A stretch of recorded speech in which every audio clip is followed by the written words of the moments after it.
Deja de batallar. Usa las redes sociales de Lupis TV Studio para alcanzar un mayor número de clientes. La forma más sencilla y fácil de anunciarte, para que llegues a las personas correctas en el tiempo correcto y tu marca estará en la cima. ¿Hay paquetes publicitarios para ti? ¿O quieres tu propio espacio, tu programa? También nos adaptamos a tus necesidades y te apoyamos en la producción. Informes al teléfono 33 39 22 95 78.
Buenas tardes amigos de TV Studio, Lupis TV Studio. Hoy 26 de octubre del año 2020. Como es costumbre, pues aquí nos encontramos. Hemos tenido algunos espacios en blanco por razones de salud, pero aquí nos hemos encontrado, gracias a Dios, de nueva cuenta para hablar de lo que nos gusta, la cultura militar. Hemos recorrido el camino desde la nada, hablando acerca de la influencia de la cultura militar en la medicina, en los transportes, en la ropa, en los deportes extremos, en la literatura, en la pintura, en la arquitectura, en la propaganda, en la música.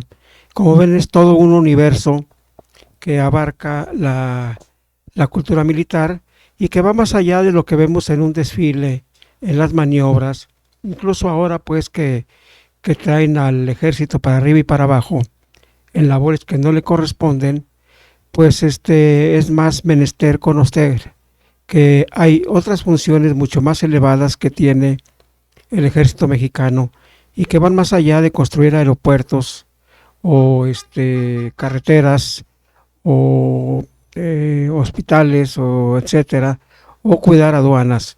El ejército es una idea sublime realmente, que sirve a las patrias desde los orígenes mismos de las mismas, y es una institución milenaria que junto con la institución religiosa ha creado grandes civilizaciones.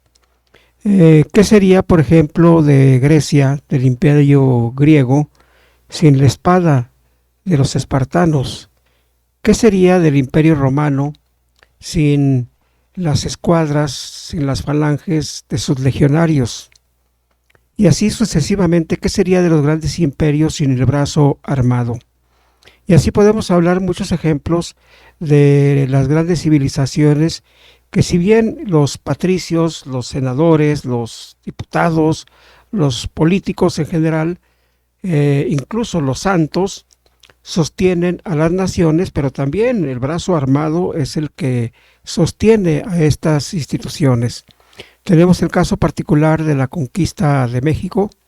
Por un lado, pues es la conquista espiritual, que se la debemos a los misioneros españoles, abnegados, humildes, sumisos.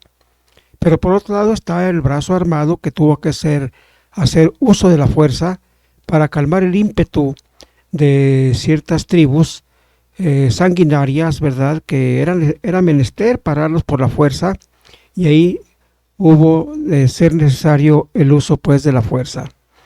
Hoy nos vamos a referir a un tema, mis amigos, que no es muy común, que si bien existe desde hace siglos y que se habla en torno a esta idea, como tal no se le conoce. Como concepto no es muy antiguo, sin embargo en la práctica se da. Se habla de él, aunque de una manera un poquito vaga. Podemos decir que tiene, digamos, por un lado un significado abstracto, por otro lado muy concreto, que es y no es, parece contradictorio, ¿verdad? Porque abarca mucho, ¿verdad? Pero realmente se le ha definido poco. Me estoy refiriendo, amigos, a un término muy interesante que es la hispanidad. Este término fue acuñado, incluso llegué a pensar que había sido acuñado en la Edad Media o más antes, en la península ibérica, en los tiempos de la España imperial. Y sin embargo me entero que este término fue acuñado a finales del siglo XVIII, en 1898, si mal no recuerdo, precisamente en torno a la generación del 98. En esa época, 1898, estamos hablando de finales de ese siglo, Estados Unidos y España estaban en guerra, disputándose la isla de Cuba. Y Cuba venía a representar lo último que quedaba del gran imperio español. Era el último eslabón del imperio español. Aquel vasto imperio donde no se ponía el sol, aquel imperio que abarcaba pues toda la península ibérica y toda la América hispana, pues se había reducido a la isla de Cuba.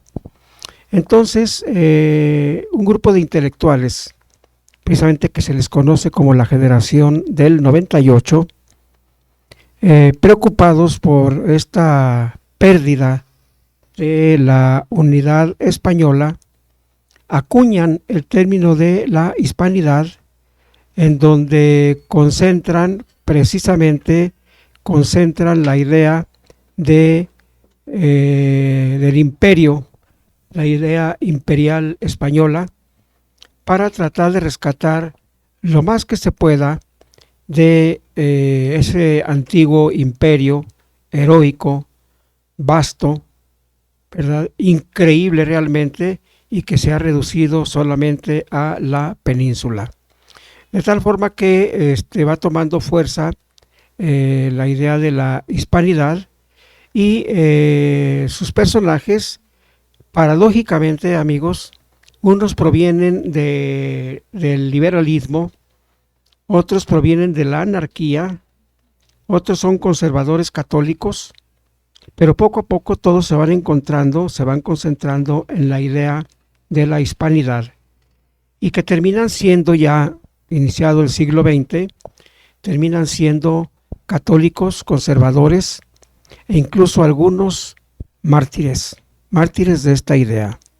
La figura principal, amigos, de este fenómeno llamado hispanidad es Ramiro de Maeztu. Ramiro de Maeztu, ¿verdad?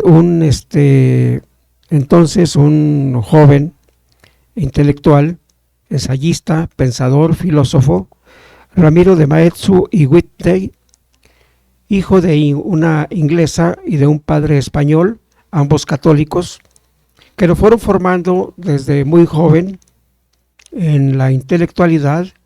Hizo estudios en Francia, hizo estudios en Inglaterra, hizo estudios en España y precisamente él, habiendo salido de las filas del anarquismo que estaba de moda entonces, fue evolucionando hasta llegar a el conservadurismo, que tiene mucho que ver precisamente con la hispanidad, y escribió un libro que paradójicamente, amigos, que paradójicamente le trajo la muerte, y que se llama En defensa de la hispanidad. Pero lo más curioso de este fenómeno es que no nada más se lo llevó a él a la muerte, sino que arrastró a varios intelectuales al paredón.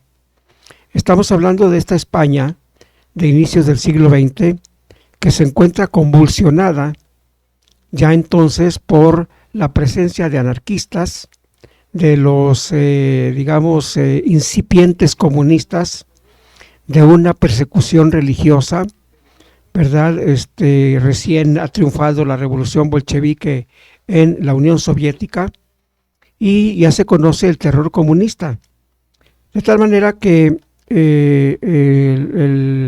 el mundo va conociendo al comunismo y va conociendo precisamente pues la maldad que encierra el comunismo y cómo van corrigiendo algunos su postura de pasar del anarquismo al comunismo y del comunismo precisamente a la hispanidad.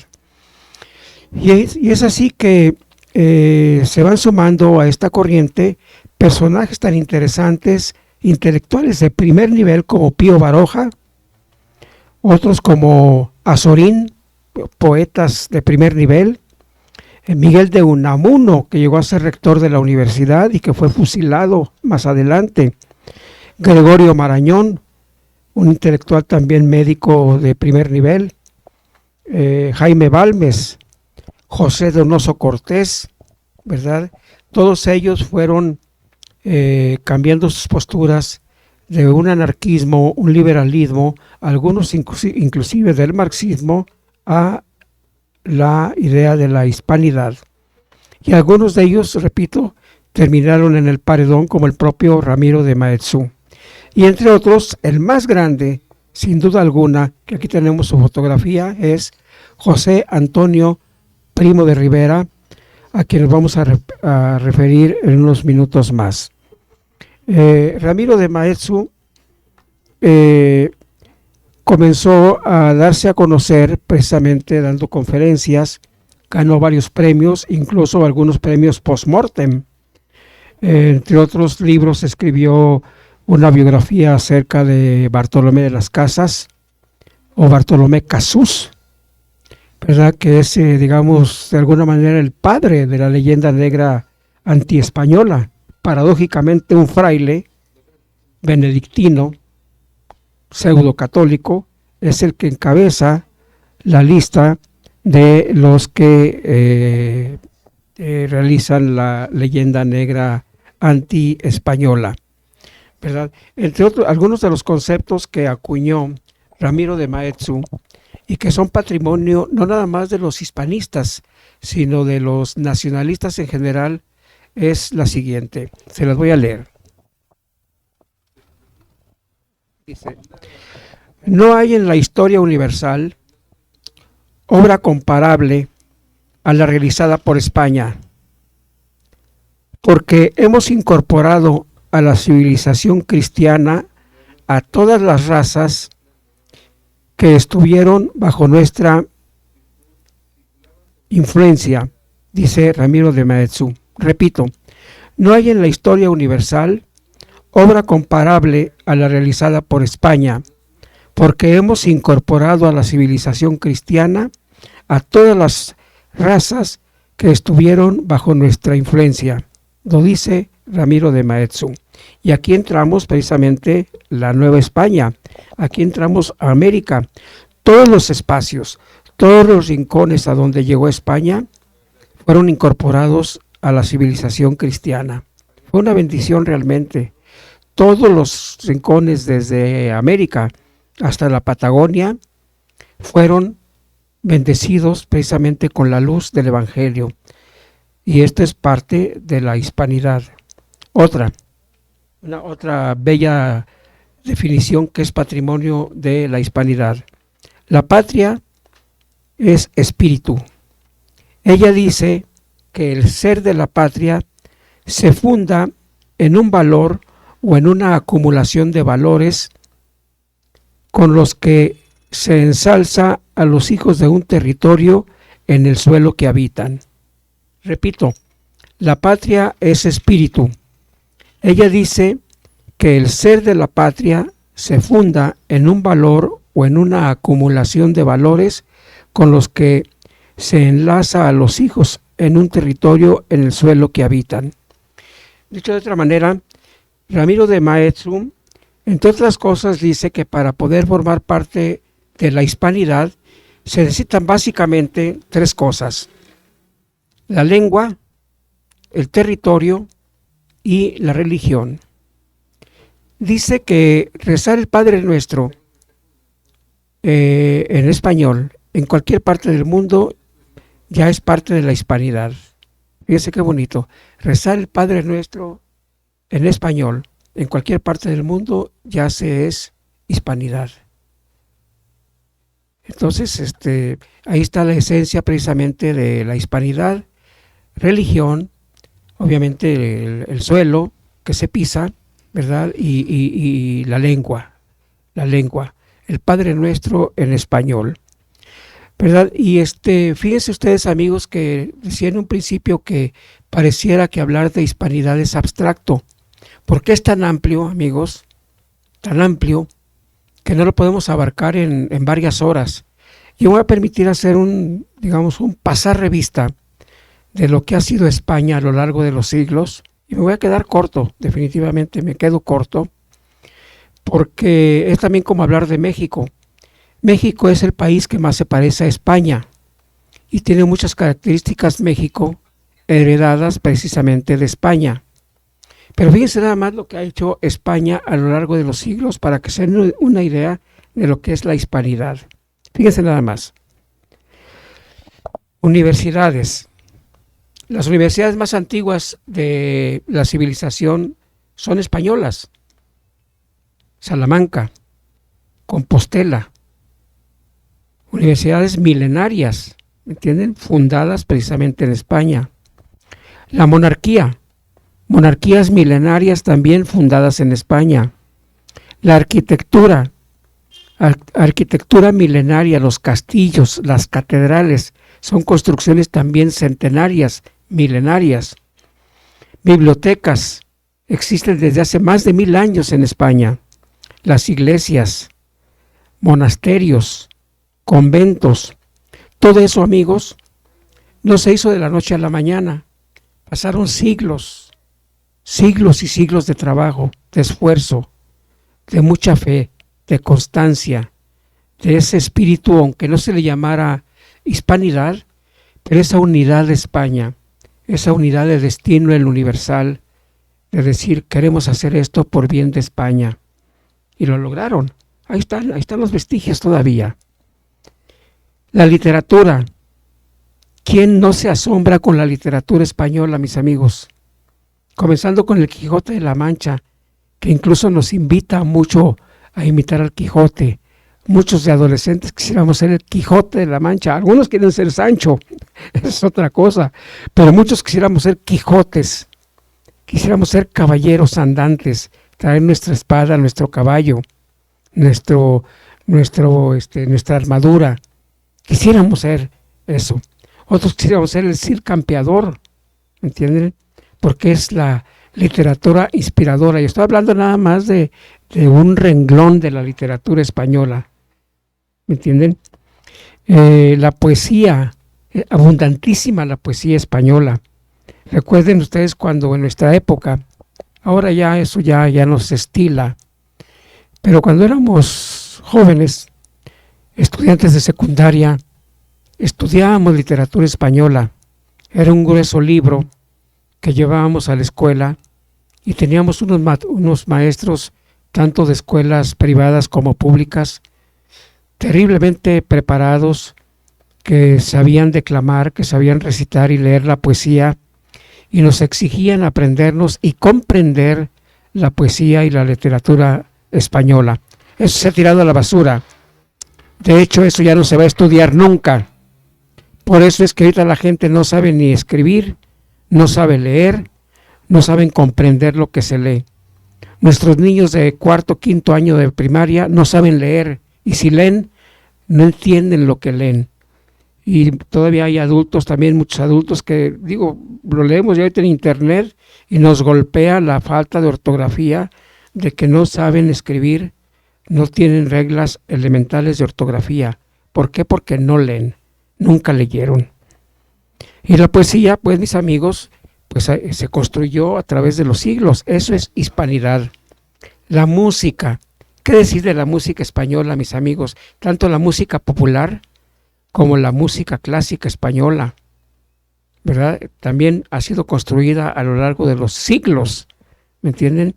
La música popular que todo mundo cantamos, ¿verdad? Incluso hay música popular tan bella de poetas mexicanos, compositores mexicanos como Agustín Lara, nuestro querido Agustín Lara, nuestro músico poeta, que sin conocer España compuso Granada, Madrid, por ejemplo. Clásicos como Joaquín Rodrigo, Ciego, que compuso el concierto de Aranjuez, Manuel de Falla y muchos otros que durante siglos compusieron música. Y todo esto, vuelvo a repetir, es hispanidad. La tauromaquia, sé que a mucha gente le molesta, sobre todo aquellos protectores hipócritas de animales que ven en la fiesta brava un atentado a los animales y no entienden pues que el toro es un animal bravo que necesita ser toreado y necesita ser tratado como se le trata, pero que sin embargo viene rodeado de un mundo de fiesta, de un colorido, ¿verdad? Que ha sido fuente de inspiración de poetas, de músicos y de pintores, ¿verdad? Y que desafortunadamente pues lo prohíben aquí, lo aprueban acá. Últimamente pues se ganó el amparo en la Ciudad de México y otra vez vuelve la fiesta brava en la Ciudad de México. Y es una de las tradiciones más antiguas en el mundo, desde Roma, pasando por Francia, pasando por Portugal, España y obviamente México. Tenemos, por ejemplo, poetas de fama internacional como, aunque a algunos quizás no nos guste su contenido ideológico, como Federico García Lorca, o los hermanos Machado. García Lorca, por ejemplo, cuando estalló la Guerra Civil Española, él era amigo de falangistas, a pesar de ser procomunista, y lo escondieron los falangistas en la casa de uno de ellos, y hasta ahí llegó un comando de falangistas, lo sacaron y lo fusilaron. No pasó lo mismo con Manuel Machado, hermano de Antonio Machado. ¿Se acuerdan? Caminante no hay camino, es el camino al andar, etcétera, etcétera. Y a él pues nadie lo protegió y sin embargo llegó el piquete de revolucionarios y lo fusilaron en el acto. Dos poetas de gran altura. El baile flamenco, mis amigos, otro aspecto cultural, folclórico que le ha dado la vuelta al mundo. El baile flamenco. Yo tengo una hija que se ha especializado en este asunto y le encanta el baile flamenco. Se transforman completamente, se elevan, se subliman con el baile flamenco, lo mismo con el cante hondo, ¿verdad? Que es producto de una evolución de siglos.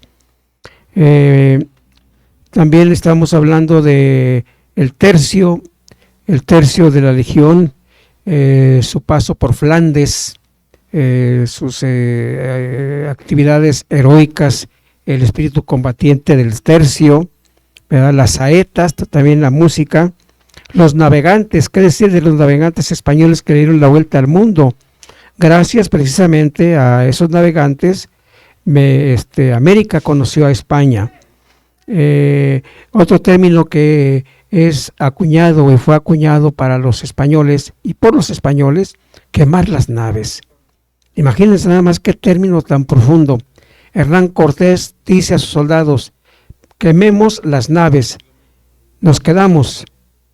Fíjese el significado de esto: vamos a quemar las naves, nadie se regresa, aquí nos quedamos. Quemar las naves, sinónimo de una renuncia total y de quedarse ahí hasta el último cartucho.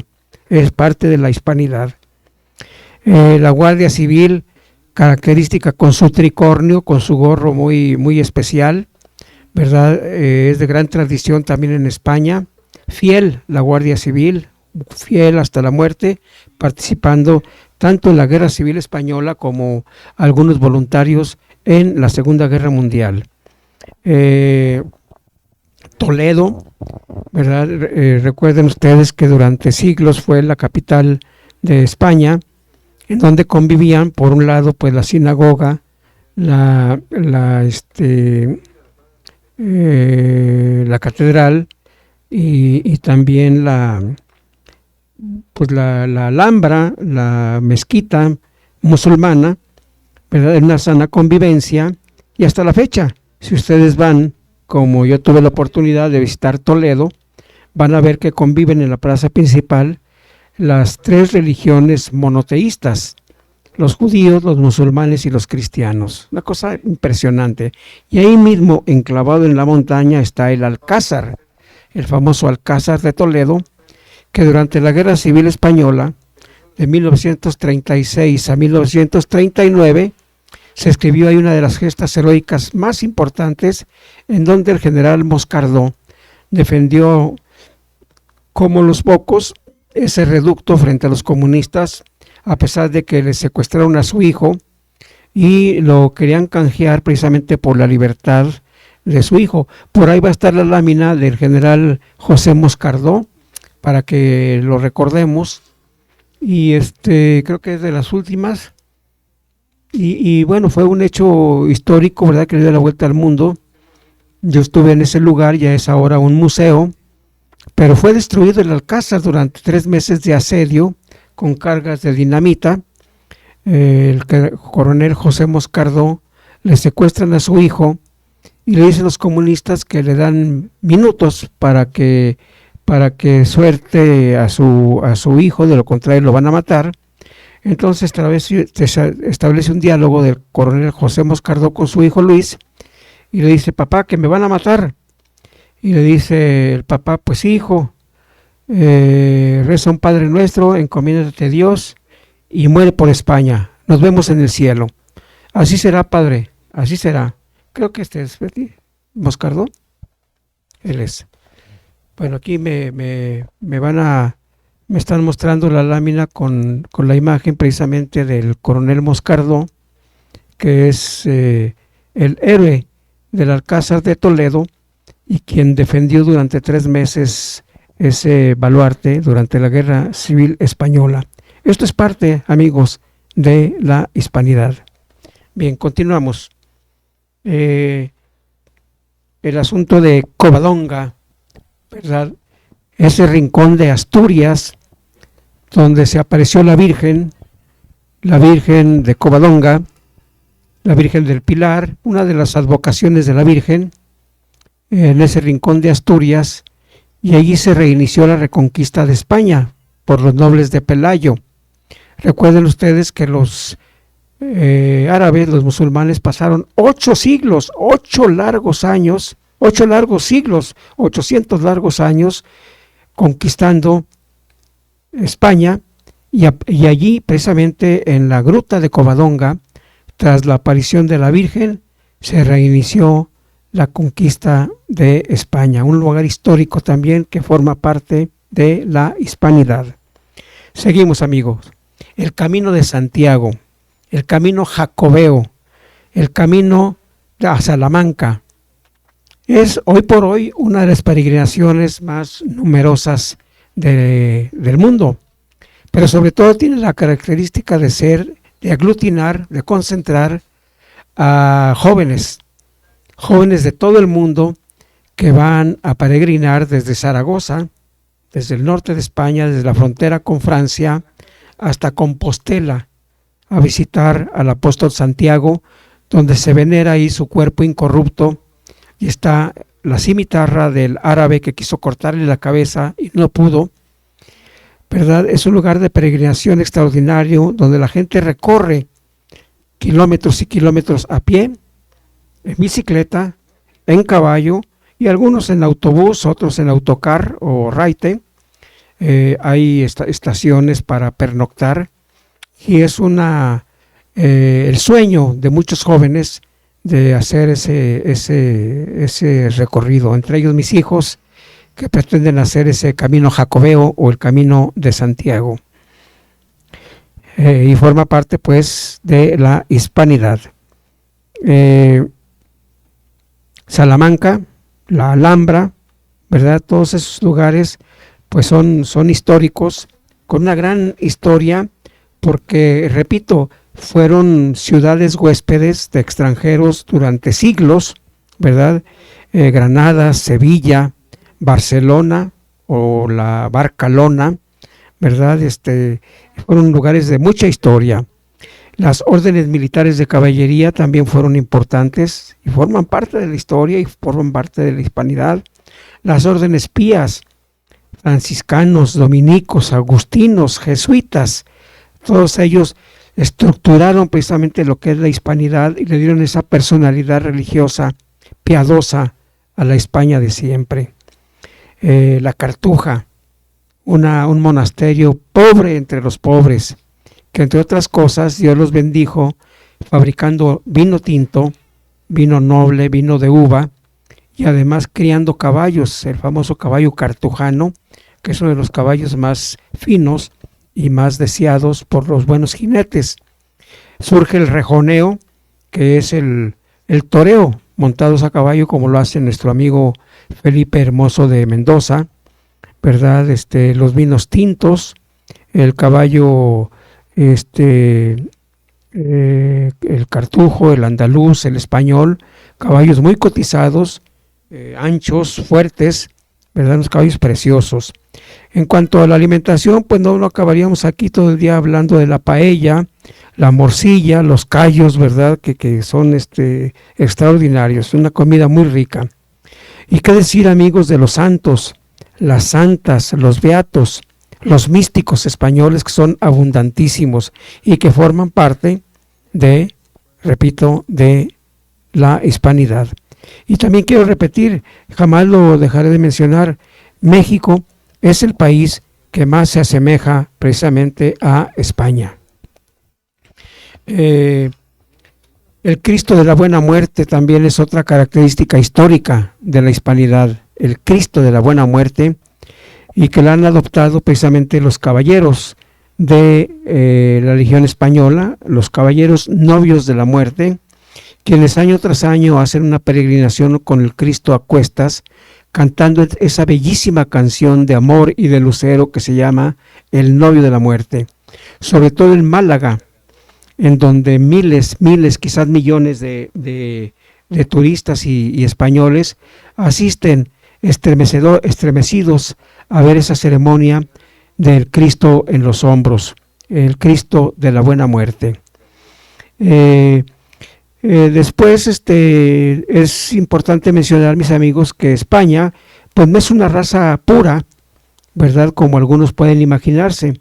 España fue ocupada algún tiempo por los cartagineses, otro tiempo por los romanos, otro tiempo por los musulmanes, 8 siglos por los musulmanes, imaginen ustedes, otro tiempo por los visigodos, también los franceses pasaron por ahí. Sin embargo, los españoles no son rencorosos, no andan exigiendo perdón por lo que hicieron los musulmanes, los franceses, los visigodos. No andan destruyendo monumentos, ni puentes, ni edificios que construyeron esos pueblos durante la época que invadieron esos lugares, como lo está haciendo desafortunadamente y vergonzosamente México. México tumbando las estatuas de Hernán Cortés, cambiándole el nombre a las calles de origen español, quitando la estatua de Cristóbal Colón, de Hernán Cortés, exigiendo a Austria y a Suiza y a otros países el penacho de Quetzalcóatl que se desbarata si lo sacan de su hábitat. Es una vergüenza realmente, exigiendo a la España perdón por los crímenes que cometió cuando es parte de la leyenda negra. En cambio, los españoles serenamente aceptan su pasado, su presente y su futuro. Se sienten orgullosos de la sangre que llevan en sus venas. La leyenda negra, mis amigos, pues tiene su origen en la religión anglicana, los ingleses, en los protestantes, Norteamérica, y paradójicamente en Fray Bartolomé de las Casas, un fraile que llegó ya viejo, ya grande, a América, y a los 40 y tantos, 50 y tantos años se ordenó extrañamente, ¿verdad? Y llegó a ser obispo. Algunos dudan de su ordenación. Algunos hablan de su origen judío, que el apellido Casas, de las Casas, era Casús. Y fue, paradójicamente, repito, el primero en escribir la leyenda negra anti-española, hablando del maltrato que recibían los indígenas por parte de los españoles, exagerando pues esta cuestión de los malos tratos, ¿verdad? Sin embargo, pues el tiempo ha venido a reafirmar las diferencias entre personaje y personaje. Bien. En la misma España, hacia 1930, comenzó una persecución religiosa espantosa, más o menos como la que se vivió en México en la época que se conoce como la Cristiada. Aquí en México la Cristiada, lo más álgido de la Cristiada fue de 1927 a 1929. Sin embargo, hubo un antecedente en la época de Benito Juárez, en 1850 y tantos.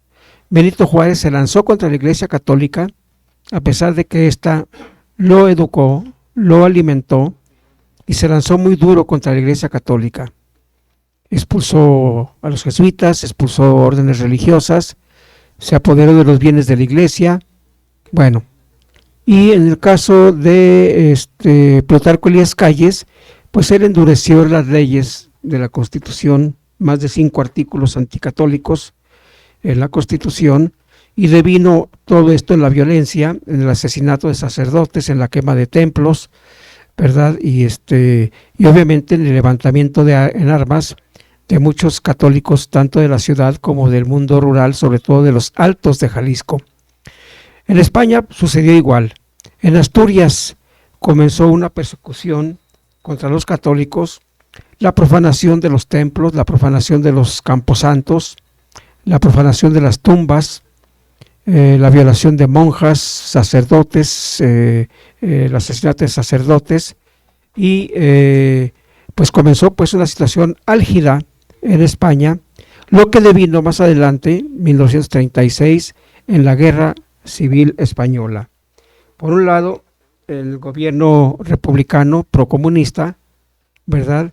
Y por otro lado, pues el gobierno nacionalista que se alza el 18 de julio de 1936 con Francisco Franco Bahamonde a la cabeza, con parte del ejército, los requetés, que eran los carlistas, la Falange Española, fundada por precisamente José Antonio Primo de Rivera, la Guardia Civil, la Legión Española, y les repito, parte del ejército, y se levantan en armas y se abren prácticamente ahí los dos frentes de lo que sería la Guerra Civil Española.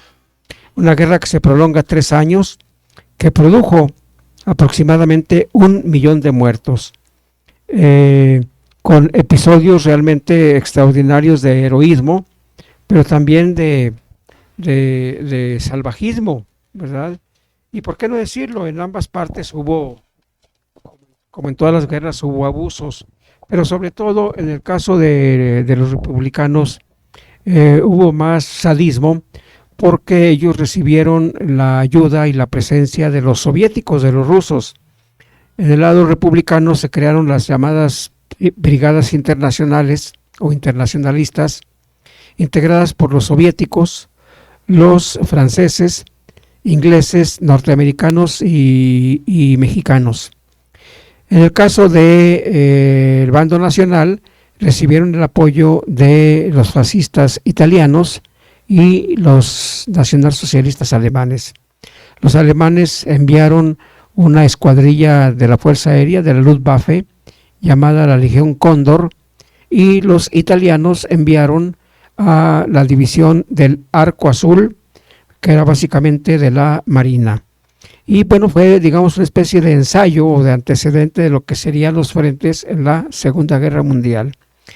En el caso de la Guerra Civil Española, ¿verdad?, el antecedente fundamental, ideológico, teórico, fue este personaje que les presento aquí, José Antonio Primo de Rivera, un joven abogado, talentoso, poeta, que Dios, la providencia, le dieron la gran oportunidad de morir joven, de morir mártir, ¿verdad?, a los 33 años de edad.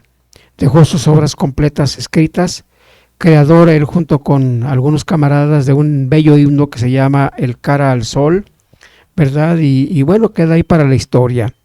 Les voy a mostrar una lámina del general Francisco Franco, que es la primera de las láminas, ¿verdad? Y que es el conocido como el caudillo, que fue el que encabezó las fuerzas nacionales, ¿verdad?, y que terminaron con la victoria en 1939 y quedó en el poder durante 40 años, levantando a esa España de alpargata a un nivel de una España europea.